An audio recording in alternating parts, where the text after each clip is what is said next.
Assalomu alaykum ijtimoiy tarmoq kuzatuvchilari. Mana bugun o'rnatgan obyektimiz Norin tumaniga bo'ldi. Ushbu darvozamiz 2.60 ga 3 bo'ldi. Asli joyimiz 3,5 metrlik bo'lganligi uchun biz o'ngun profil qo'yib yuqoriga joy kam bo'lganligi uchun mana patologda ichkaridan mana ko'rsataman.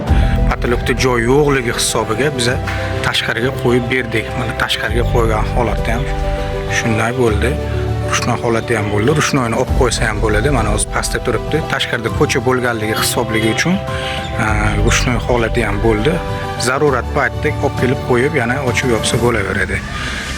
Joyimiz shu holatda bo'ldi. Mana ikkita 10/5 profillar qo'yildi. Hozir ichkaridagi holatni ham ko'rsatamiz.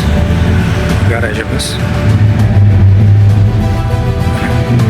bu holatda bo'ldi mana. Patologda joy yo'qligi hisobligi uchun mana mashina kirib chiqishga qiynaladi. Shuning uchun mashina kira olmaydi ham. Yuk balandroq mashina bo'lsa, shuning uchun biz tashqariga qo'yib berdik motorini.